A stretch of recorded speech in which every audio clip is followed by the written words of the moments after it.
दोस्तों, आपका स्वागत है पुनर्जन्म के भाग 3 में। आइए आज हम ताजे 5 किस्सों पर रोशनी डालते हैं।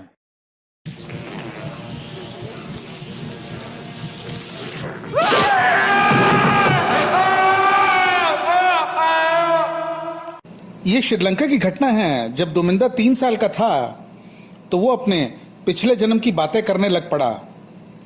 उसके हिसाब से वो एक मॉन्क था, और वो भी एक बुजुर्ग मॉन्क जो इजिगिरी टेम्पल से था।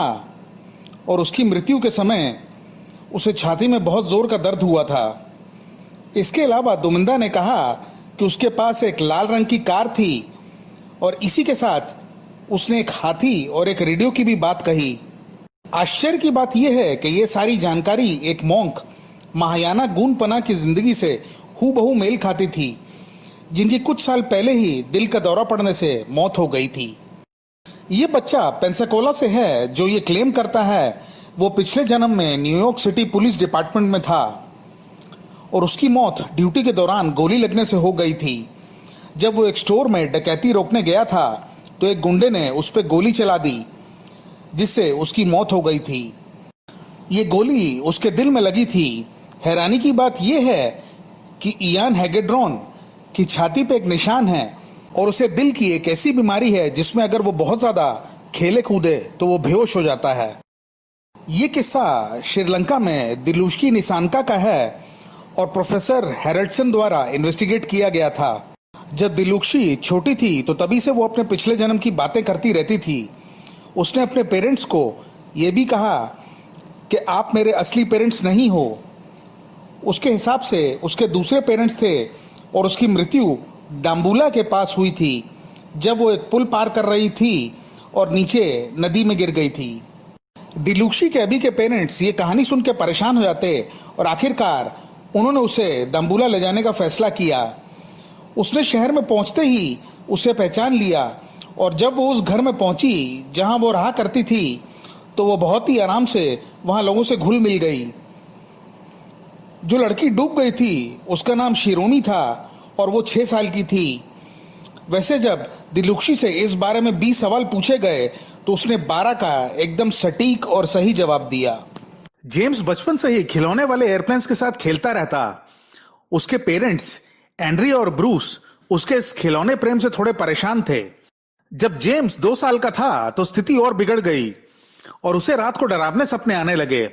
उसकी माँ उसे रात को उठ के फिर से सुलाने जाती तो वो चिल्लाता कि प्लेन में आग लग गई है और पायलट बाहर नहीं निकल पा रहा है।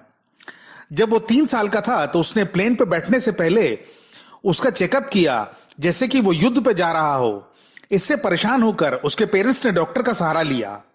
डॉक्टर के साथ सेशंस के दौरान जेम्स ने कहा कि वो एक वॉर पायलट था, और उसका जहाज के इंजन के राइट साइड में इवो जिमा के युद्ध के दौरान गोली लग गई थी और उसका प्लेन क्रैश हो गया था। काफी रिसर्च के बाद यह पता चला कि इवो जिमा के युद्ध के दौरान एक ही पायलट के साथ यह हादसा हुआ था, जिसका नाम था जेम्स एम हस्टन जूनियर, जो सिर्फ 21 साल का था।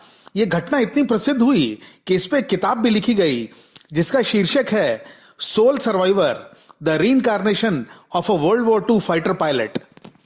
काल का जन्म 1972 में इंग्लैंड में हुआ था, और वो बचपन से ही ये कहता था कि वो पिछले जन्म में एक जर्मन फाइटर पायलट था।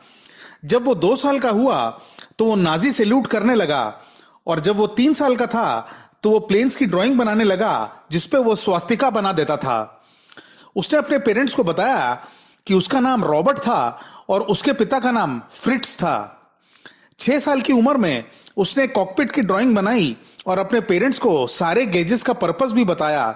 साथ ही उसने एक लाल पेडल भी बनाया था जो बॉम्ब्स को गिराने के लिए था। काल के हिसाब से वो इंग्लैंड पे एक बॉम्बिंग मिशन में था जब उसका प्लेन क्रैश हो गया, और उसकी राइट लेग से उसे हाथ धोना पड़ा। वो हमेशा ही अपने पेरेंट्स से कहता कि वो जर्मनी में जाके रहना चाहता है। काल बहुत ज्यादा ब्लॉन्ड था और उसकी आंखें बिल्कुल नीली थीं। एक जर्मन पायलट जिसका नाम हेनरिक रिक्टर था, उसका प्लेन 1997 में मिला, और जब एक लोकल हिस्टोरियन ने इन्वेस्टिगेट किया तो उसे उसका फोटो मिला। काल का मर्डर हो चुका था, वो भी ठीक उसी जगह के पास जहां यह प्लेन मिला था। आप दोनों की फोटो देख सकते हैं, और इसे देखते ही काल की कहानी पे विश्वास हो जाता है। धन्यवाद। तो दोस्तों, ये था आज का हमारा वीडियो। आशा करते हैं आपको ये वीडियो पसंद आया होगा। अगर हाँ, तो प्लीज इस वीडियो को लाइक करें और इसे अपने फैमिली और फ्रेंड्स के साथ शेयर करें। और अगर आप हमारे चैनल पे पहली बार आए हैं तो चैनल को सब्सक्राइब जरूर करें और साथ ही साथ बेल आइकन को भी दबाना ना भूलें, ताकि आपको हमारे अगले वीडियोस का नोटिफिकेशन मिल सके।